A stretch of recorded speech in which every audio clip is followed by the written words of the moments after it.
which you guys heard her speak before. She's from Downtown United Soccer Club in Manhattan. Got Matt from Dynamic Sports, and then of course Jesse is from Level of LI East Long Island, for those who are not from New York. Okay.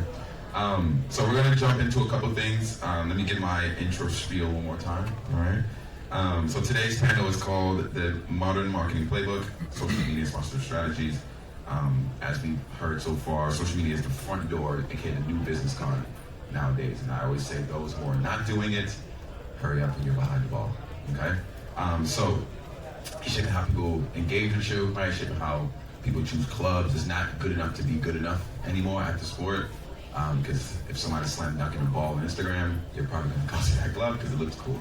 Right? So kids are more and more growing up in an era where they're not watching TV, they're on their phones, they're on YouTube, they're on social media, right? And that's how they engage in that experience of work, right? So we are part of the world they experience. So if we're not on that that platform, again, we have some work to do. All right. So today we're going to focus on three main topics. One is branding, who you are as a brand, who you are as an organization online, what does that look like? Again, your brand is not your logo, right? It's the entire experience, from putting the cleat on, playing the game, or even paying an invoice, right? That is all part of your brand. We're going to talk about that and how we leverage that. And then secondly, what we're going to talk about is content. So a little bit what Mac was talking about, how to produce content, how to constantly produce content, and how to work with the budget that you have, whether it's $0 or 5 figures, right? There's ways to, make it work, okay? And last but not least, we're going to tie it all together into what we all can benefit from is sponsorship, aka getting these outside businesses, these large organizations to sponsor and provide you with funds or support so you guys can continue your mission by making youth sports happen. Like that, Linda? That was good, right? All right, yeah. All right, cool. So I'm going to try to make this as fun as possible, as you guys can see. I do not want to talk for an hour. They didn't want to talk for an hour, right? So we're going to get a little back and forth. We're going to cut some time, do some Q&A. So as we work through here, just like this, please ask questions. I will stop in between. And let's say we are sticking on a specific topic for 20 minutes, why not? Obviously, that's something that we need to speak about, all right? So first thing we want to do is dive back into brand and the content conversation, and we're going to end sponsorship. So we started the first question with how has social media evolved for you sports organizations over the years? Jesse, my brother, gave a great answer before some of our lovely folks walked in. Can you provide your context on how social media changed for you sports organizations for the last couple of years? I'll give the brief version because I don't want to say it to those that heard it already, but it's more legitimized and it's more professional. That's really what it comes down to. As Matt mentioned, everybody's going to social media, everybody's looking at Instagram. That's first and foremost. So the way that you're portraying your brand is how everybody's looking from the outside looking in. So just more professional, legitimized. I'm not going to keep going on that. Let me give you a follow-up question because I want to hear you speak. What are some hallmarks of a strong digital branding for a local or regional organization? What's some good key things that we can write down on a piece of paper? What are they doing? I just think your brand, obviously different brands, whether you're national or local, I think at this point for the company that I'm running is local, regional, a little bit of national, so the way that we're coming across, I want us to have a specific tone, so you have to figure out for your specific company, for your specific brand, what is your tone of your company, what is the story that you're trying to tell. I know for us, we're trying to be genuine, we're trying to be authentic. Those are like the two main words that I'm trying to come across. I don't want to force content. To me, that's like the worst thing that you could do. So if you're posting on, to me, there's 4 different platforms that we use that I want to be consistent with. It's Instagram, Facebook, TikTok, and X. So on those 4 platforms, you're hitting different demographics, but what is the tone that you're trying to get across, and who are you trying to be? But for me, I don't like forcing content. I feel like you post at your own schedule based on, for us, stuff slows down maybe a little bit during the summer, but the fall, winter months, it can be super hectic during, basketball season. So, I want to give specific examples. I think that's going to be helpful. I know if I was in your shoes, I would want to hear about that just as far as content. But we had like a social media post. Sometimes a social media post come out of nowhere, and it doesn't, we're talking about it has to be professionally done. It could be from, a videographer or a professional photographer. Let's be honest, a lot of you guys are parents, you have kids that play sports, you guys have iPhones. So sometimes the best videos that you're gonna get are off of iPhones. Yes, the quality might not be amazing, but I have like a specific example. We had a coach of a team. It was like I would say like one of our local regional teams.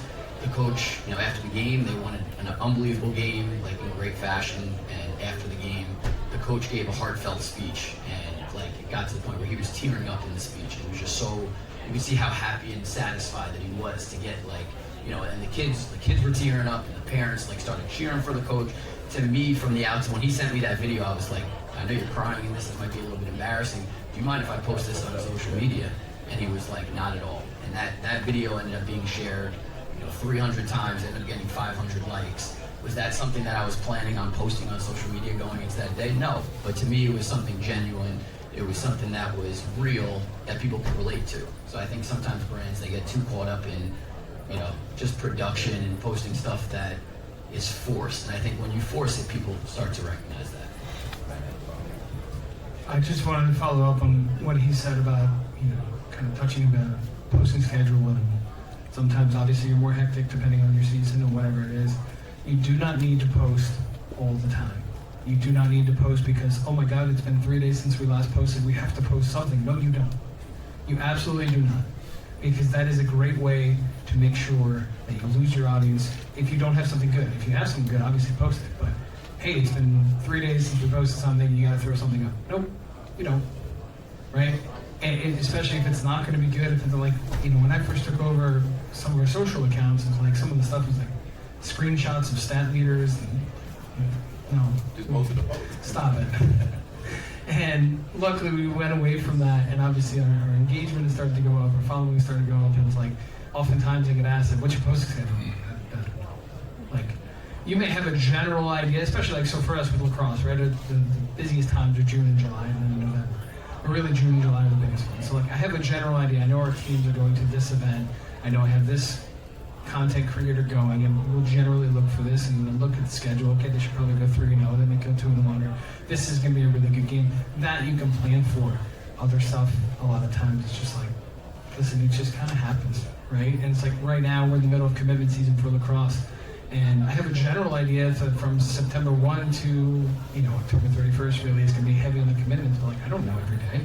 I've had days recently where I've had to make 3 graphics in one day. There's times I've gone 4 days without having to make one. Right, so it's a little unpredictable in that regard, but I think the biggest takeaway, just to follow up on what Jesse said, was like, don't get married to the idea of I have to post X amount of times per week, otherwise it's not going to be good. Because your audience is more likely to come back for good, insightful content that's posted, call it twice a week, than just a bunch of mediocre stuff that doesn't stand out in any way 6 times a week. That's a great point. Me and from a designer point of view, then I come to Lance.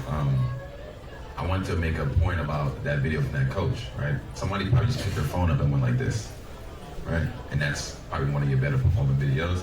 I'm a huge fan of, if you're on a website, if you're trying to do any type of marketing material like an email, yes, it needs to be a little bit more professional, a little bit more clear cut, but social media is one of those better places where the organic things do well, right? And I use this thing all the time where it's the difference between art and content on social media, and people mix the two. So for example, let's say you get a highlight video done from one of the commitments, right? It's very heavy to produce, right? But maybe some of the videos where, and my ISC brothers in here too, is like maybe somebody took a video on an iPhone and somebody's scoring a goal and they doing a dance.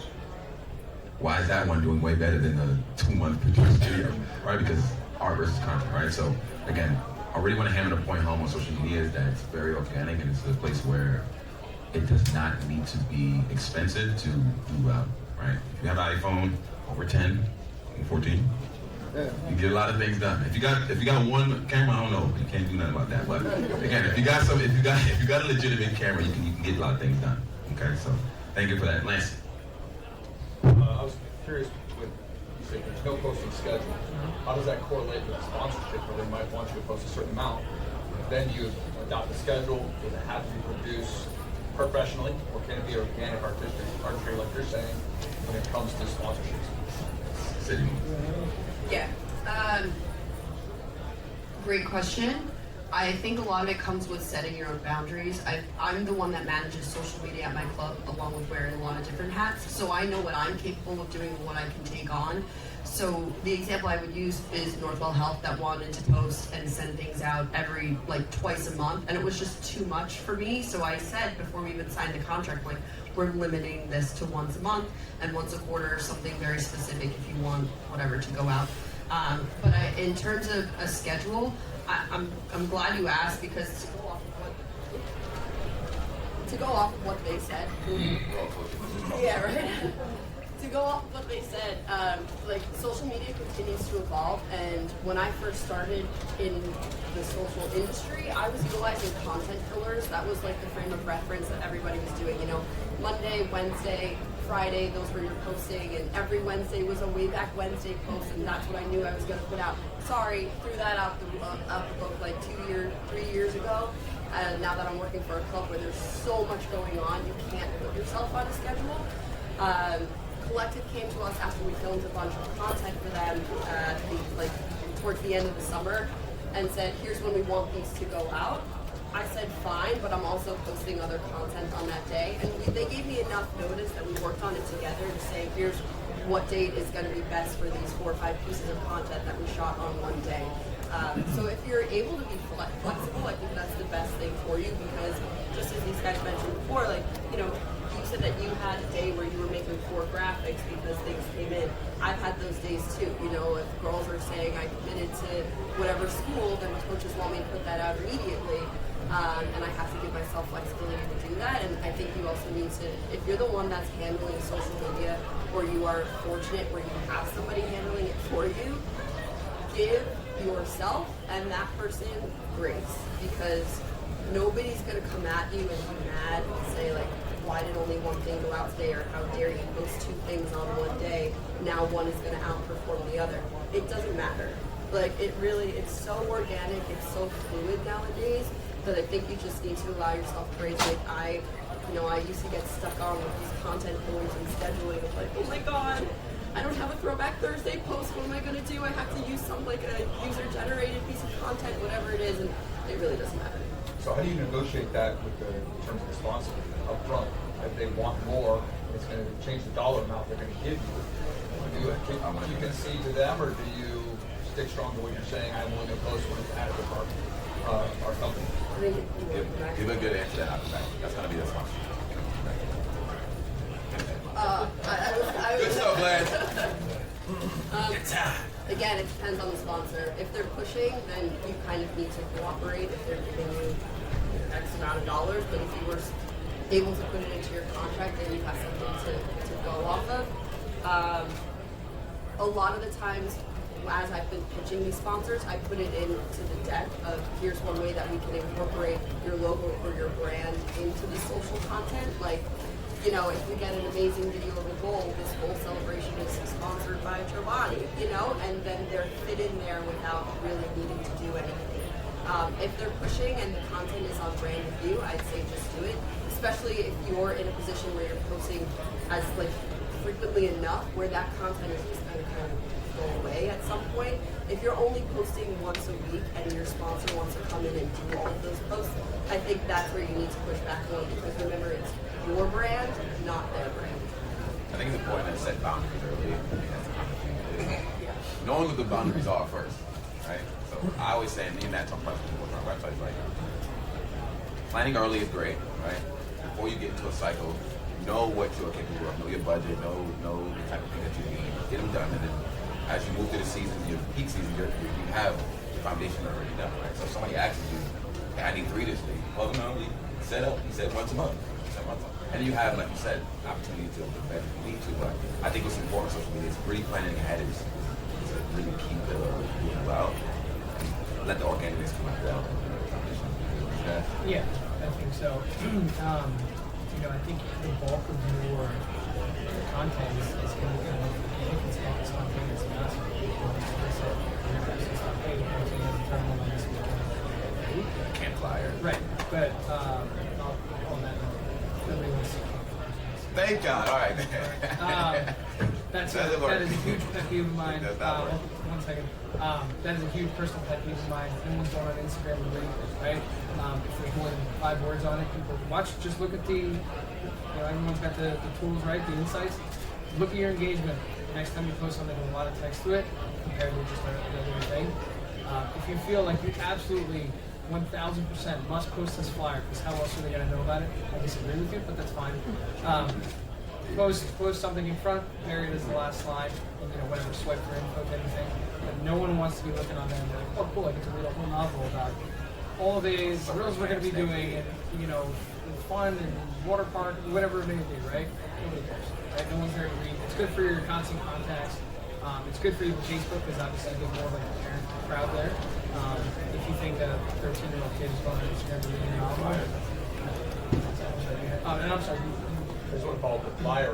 What about posting it to a story? So That's quick, fine. it's Like not- Stories you quick though, like if you can tap it. Right, with a link. Yeah, that's good stuff. I would say like before, just like I would say from like a design point of view, is like it's better to speak about the summer camp than put a flyer up. Why? Because the human being speaking to you gonna sit there like, I know this coach. What is he talking about today? Right. So I just wanted to piggyback on that. So Jesse. I think a majority, the main social media that I think we're all talking about is Instagram. Yeah. I think everything filters off of Instagram. We're talking about the post schedule of like an actual post. I think like we might not post something for a week, but on our Instagram stories, like you could be active every single day. So for us, if we're talking about flyers, yeah, I'm on the same wavelength as you. Is I'm not posting the flyer as a post, but I do agree. You put it on the story, and you can put the link, like for a parent or a viewer to actually look at, the flyer and then click on the link. You're trying to get dollars and cents into the program. So how do you tie that in? So I just think the proper use of social media is also important too. Like I'm going to a different tangent, but like even the bio, your Instagram bio, like how are you coming across? I think you could put your program's website on the actual Instagram itself, and I think a lot of programs don't do that or don't know that. And to me, it should be like a quick little description about the program. I know, like for us, we have a smaller end. We don't have Chobani, but we have like an orthopedics company in Long Island that is our main. We have a 2-year sponsor with them. I don't mind saying the digit. They're paying us $15,000 per year. Get into like numbers if you really want to, but we put our sponsor right in our bio. Like we put a little handshake emoji and it says South Island Orthopedics. That way they're front and center. People come to our social media. We have a big engagement, but they're looking right at that social media. But just as far as post schedule goes, going back to what we were saying, your actual post compared to the stories could look different. Don't post flyers. Don't post, like he said, like a stat line. You want to post something that biggest thing that you're worried about is engagement. And if we're talking about sponsors and sponsors that want to tie in to your program and your company, it's going to be what your engagement is. And I think that's another cool thing about Instagram that they offer is like if you go on your Instagram profile for a business, it tells you your professional dashboard and it tells you the amount of interactions that you're having, the amount of shares, the amount of likes. So it's kind of like, to me, it's like a cheat code. I can see what's working and I can see what's not working. I can see in 1 month, like for us, We're back. I can see for us, like, in 1 month, we could have 600,000 plus viewers or, items that are shared. And then in a different month, it could be down to 450,000. And for me, I have a pretty good idea of like what's working and what's not working. Clinic flyers, the camp flyers, that stuff, that's not gonna work. Yeah, hey, so one thing I also... Wait.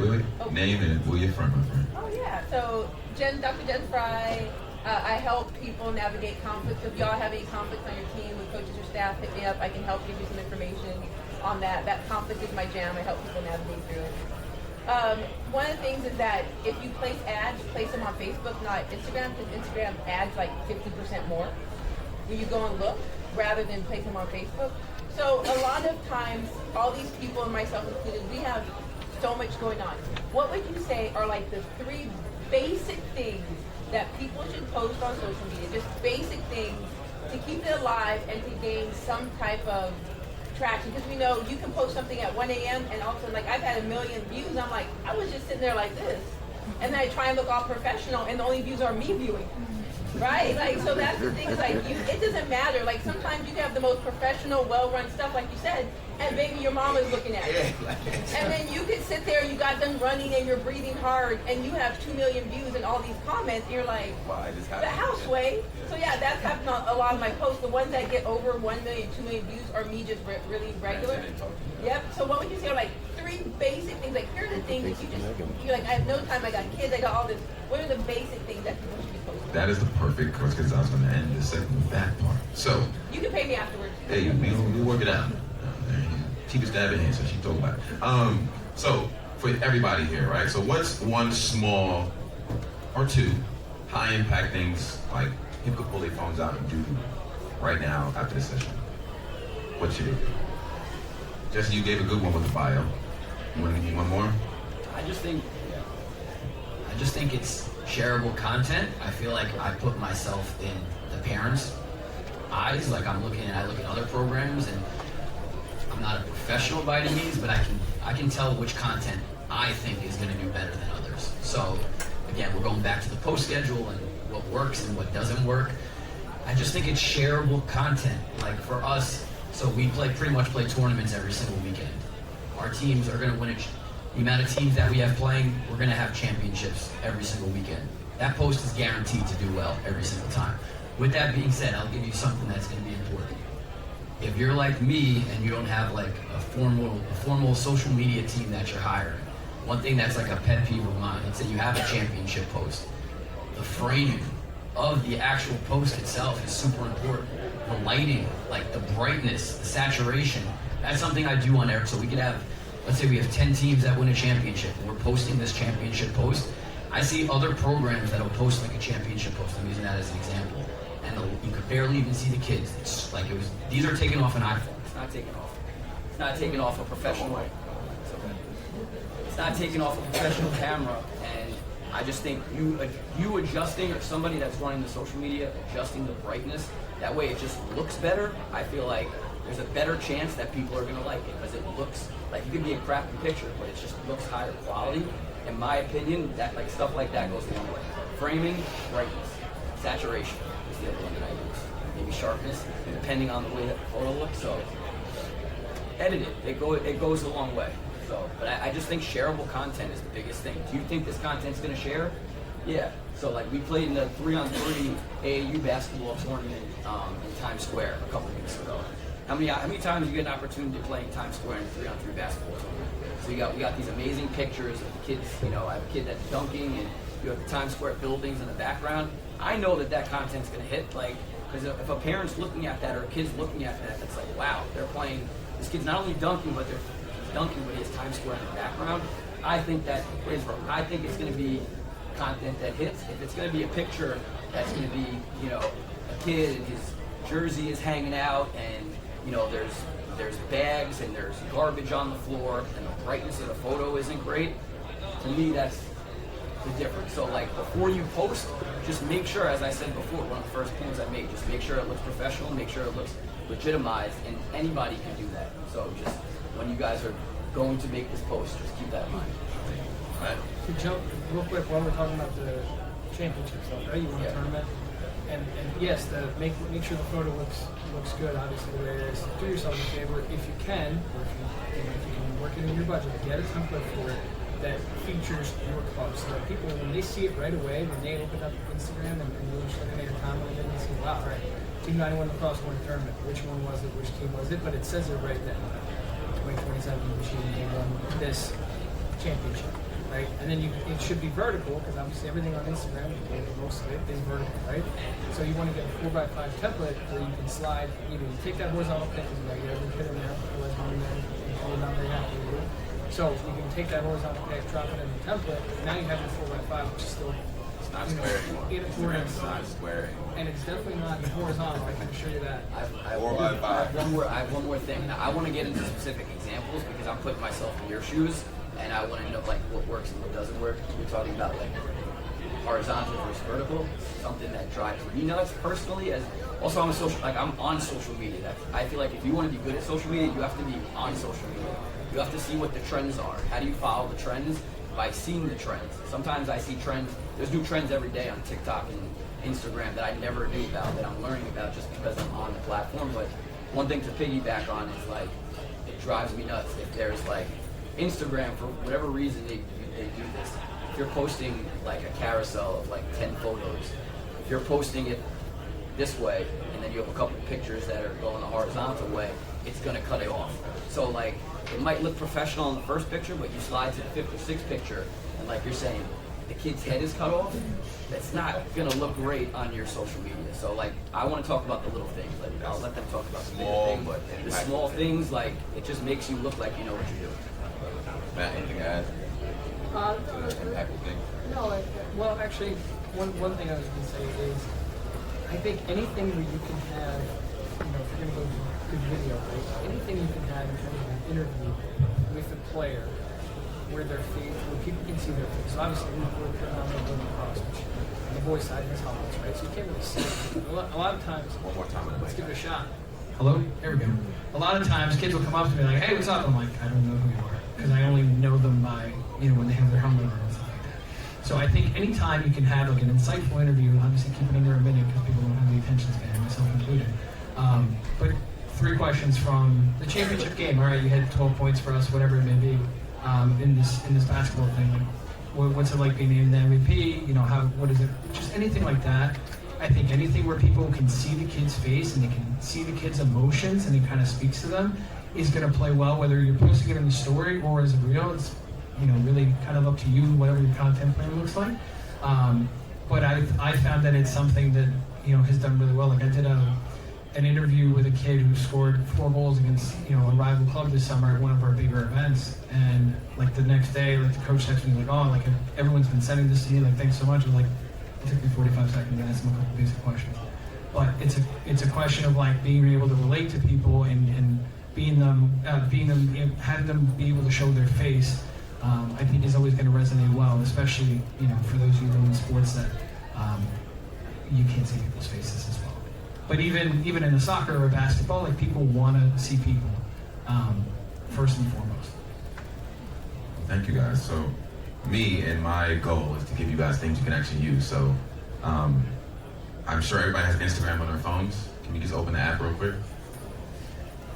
And I just wanted to piggyback what Jesse said about the professional dashboard underneath there. If you don't have a professional dashboard under here, that means you have a personal account and you need to make a business account. Okay? If you do have it, congrats. You're ahead of the game. All right? So again, to make a business account is free, you need a Facebook account, right? Right? You need a Meta account that you can make it. So again, if you don't have the professional dashboard, and if you tap on it, you'll see they change this every 6 months basically. Like there's always something new on this. You can look at your monthly recap, you can see your best practices where they'll tell you literally what to do. They'll literally tell you what to do on Instagram now.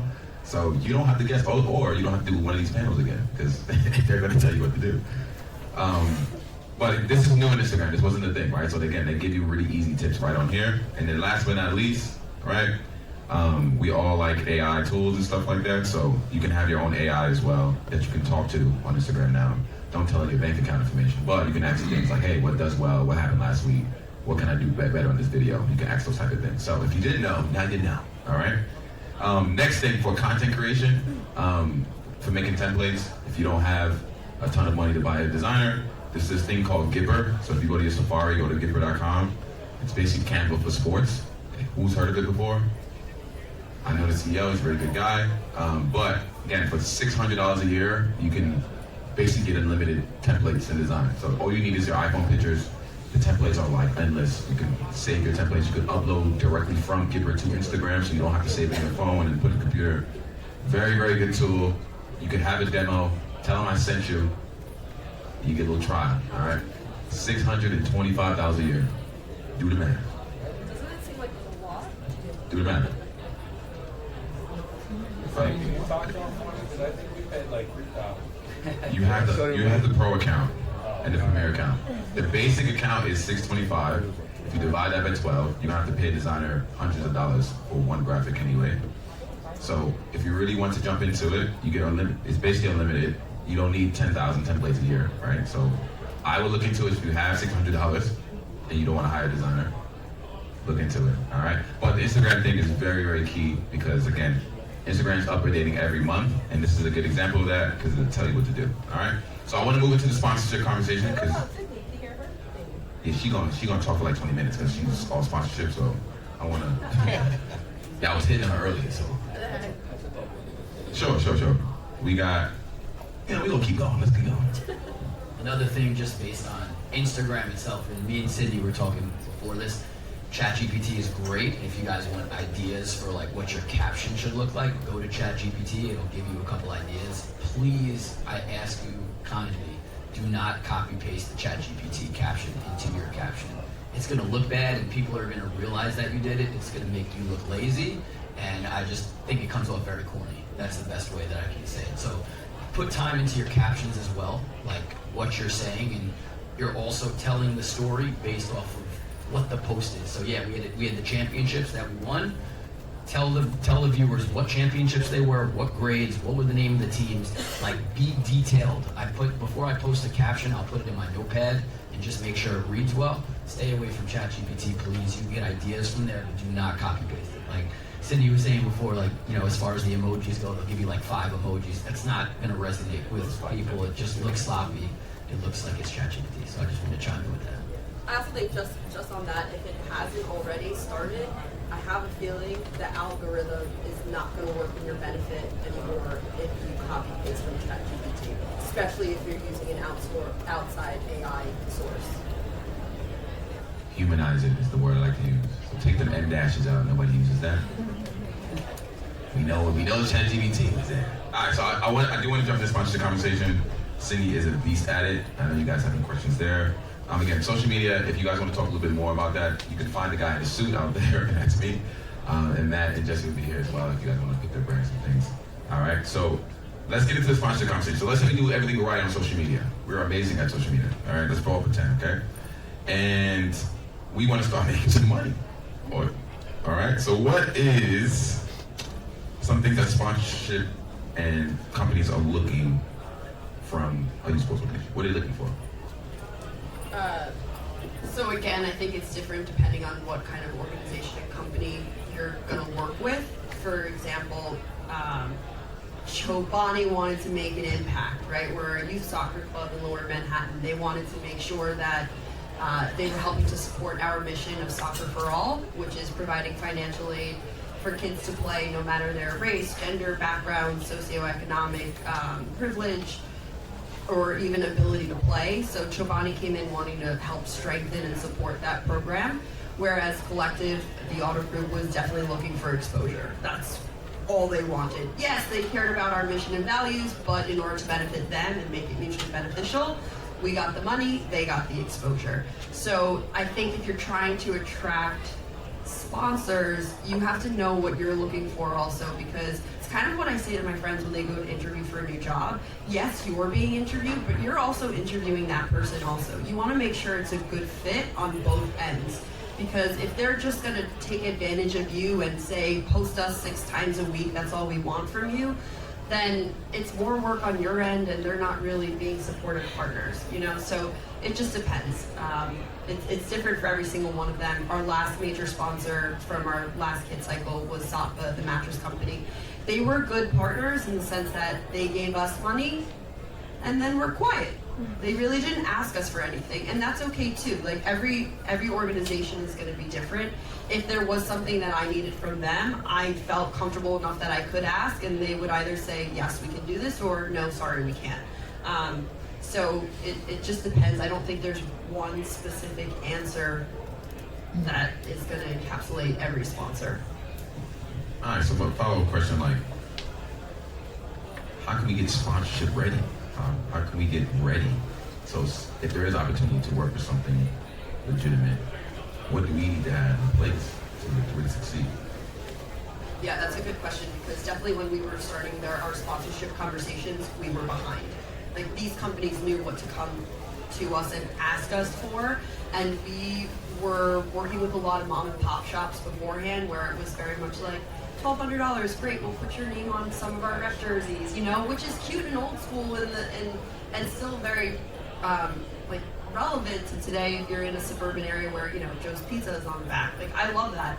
But Chobani was coming to us with exactly, you know, give us a heat map where your player's coming from, who exactly is asking for financial aid, and, you know, how much money do they need in order to feel supported, how many pieces of clothing is our logo going to be printed on, and these were all things that we had the information, but it was now we need, like, it's all in different places in our organization. We need to collect it all and have it, ready in a nice little PowerPoint presentation, ready to deliver to them of exactly what the impressions look like and what social media reach we have and how frequently we're, if it's frequency of posting, that's one thing, but it's really like how often are we engaging our parents and what does the parent engagement look like? Are they only in a group chat? Are they on the sidelines? Do they drop their kids off and run away? Like, they wanted to know all those different things. So if you can get all that information ready beforehand and knowing, I'd say start with the numbers of things, of how many kids are in your program, how many of those are new this year, like what's your retention rate? Do they have siblings in the club? That's always a big question that we get, do you have multiple people in the family? How long have they been with the club? Were they from a previous club and then they transferred here? They wanted to know that also. The retention rate was really a big point of conversation for us. And then also, the hits on clothing, and because that was the biggest thing that we were selling, and we realized that kind of late in the game that the real estate on our jerseys, that's where the money was. I'll do one more, then we go right to QA. Okay. Real quick, sorry, with the real estate, just because this came up a lot, know what you're willing to sell and what the price point is for things. Like, our sleeves are less money than what's going across the chest. And I fought to not put any sponsors on the back of our jersey. I know that sounds crazy and wild, but on the back of our jerseys, it's the number, and it says DUSC, our acronym, across the top. And it would then therefore be the only piece of our clothing that's just Dust branded. And if you go on our social, it's been a while, but if you follow it at this point, you'll see I use a lot of photos where it's just the back of a player that says Dust. Because yes, showing faces is great. However, kids come and go at clubs. They age out, they stop playing, whatever it is, or they go to a different club. I can still use those photos 3 years later when Safa and Chobani are not involved anymore maybe, and I can still use that piece of content that just says Dust across the back, and it's strong branding. And it took a while for my executive director to understand that, because we were getting offers of X amount of money for the tail underneath the number, but I didn't want us going out there looking like NASCAR drivers. Honestly. That's a good analogy. I think one thing that's been helpful from my program perspective that we just started to do recently, which I've seen success with, is we created a sponsorship packet, and it's basically telling the story of who Level Up is as a program, like our background, why you want to sponsor with us as far as our engagement. But I think one thing you need to figure out is we're offering different tiers of sponsorship based off of whatever money you think makes sense for what you're doing. I mean, for us, it's a 60-team program, so we have the numbers of $15,000, which is going to be on the jersey throughout the whole year. But there's different sponsorship offerings that we have that are at different tiers. So at one tier, it might be 3 email blasts a month, or at a different tier, it might be 2 social media posts a month. So I just think that's something that can be helpful. That way, if you're going into a conversation with a potential sponsor, you can give them something and say, hey, these are the different tiers that we offer. If you want to pay more, obviously, we're going to show more. So I just think that's something that can be helpful as well. Awesome. I'll add a note to this. Everybody should do that exercise of putting their business in this kind of pitch deck. Everybody should do it, because it's going to allow you to think about your mission and your why, and really put on paper why you're doing this. You'll be surprised how much you are able to uncover and clean up in your messaging when it's time to talk to somebody face to face. Because you're not going to have that deck in your face when you speak to somebody in the elevator. But it is good, kind of like studying for a test or working on a midterm, something in college. You're going to have that knowledge in your head, and you're able to recite some of these things in person. So I think everybody should literally do a 5 or 6 slide presentation pitch deck. Okay. I do want to get to QA because I feel like we're itching for some questions. Any question's a good question. No question's a bad question. If it's design related, ask your boy. But anything else, let's get some QA going. So does anybody have anything they want to ask about? Yes, sir. Stevens' perfect performance based out of Northern Virginia, outside of Washington, D.C. And just going back to the conversation about the frequency of posting, I read something, it's funny because I was a marketing major. I graduated from college in 2000, which marketing has changed. Yes. My degree was worthless. And so I found that out when the thing that I read said, you know, the frequency of your post helps. Basically, getting customers is about very akin to dating. So you every day you show up, you give people a reason to date you. So when you ask them on a date, they say yes. So if you're not posting on a regular basis to give people the reasons why they should join your club, participate in your program, when you ask them to come to the tryout, show up, register, blah blah blah, they're gonna be like, well, why should I do that? I don't have any, intel. So we have done that, and it's been very, very successful from the standpoint of, hey, we won this. Hey, this is how we develop players. This is our development model. This is, some testimonials from a parent. We kind of use a regular cadence, and that regular cadence has led to growth of our brand. And then when we ask for them to come to X tryout or X training program or whatever it is, they respond in a larger number of actions. So I just want to get your perspective on that cadence of regular posting and regular branding versus the kind of haphazard, which is what I heard you articulate earlier. One thing I want to add to that I want to make first clear, like you are adding a lot more on your organization on that feed, which is very important to point out. It's not just about posting camp flyers. Right. It's kind of like you're putting you on kind of like dating, right? Like, hey, this is what I'm about. This one. When people goes back, that's evergreen content. No matter if you look at it now or 4 weeks from now, I just want to make sure that very clear that I love that. I think that everybody should do as well. Matt, you have anything to add to that? Yeah, and just to go back, when I say you don't need to post all the time, obviously you don't want to go 2 or 3 weeks without posting. What I'm saying, if you're like, hey, we posted a bunch this weekend because our teams were playing, do we need to post Monday, Tuesday? Do you have anything good? No? Okay, maybe not, right? I think the biggest thing, though, that I'll always go back to, and kind of what I was talking about with the schedule, is you have to prioritize quality over quantity, right? So if you have great content for 3 weeks straight of posting every day, twice a day, have at it. Go nuts, right? But if you're, I guess the original point of my thing is like, if you're stretching to be like, oh my God, what can we dig up? I gotta post something today. That's what you want to back away from. That, because the algorithm, A, will punish you, and just B, like your natural audience that is already kind of, really into your product is going to be like, what is this? And what are we doing here? Right? So I don't think you need to be worrying about that so much as, the analogy I always use, like, takes a lot more time and care to cook a good steak than it does a cheap burger, right? So it depends if you want to go to Capitol Grill or you want to go to McDonald's. So make sure that your quality is higher than your quantity. And if you're able to have both, obviously that's the best of both worlds. Duke and then Dustin. And we're out of here. Duke Baxter with Dominate the Diamond. My question is, a lot of people here are operators doing so many different things. They don't have a social media team, they don't have marketing, they don't have video guys. How or are you leveraging AI to help with video editing, for helping with calendar and there's so much AI that posts for you, not its own content, like your content, but it posts, there's video editors, so how are we using AI to help with taking some of the time off our plate to, that you have to put into social media? I can jump into the sports part, but like anything to do with words and thinking or like ideas, use AI to do that, right? Anything to do with editing, be very careful. Just me as a designer, I'm the one that uses Photoshop, I write code from scratch. Some of these AI editors makes it look like AI. You want to stay away from that. But as far as video, right? Let's say you sit here and speak about how amazing your camps are. It puts captions on the video for you. It allows you to cut ums and breaks, right? So be very careful and be very intentional why you need AI in the first place.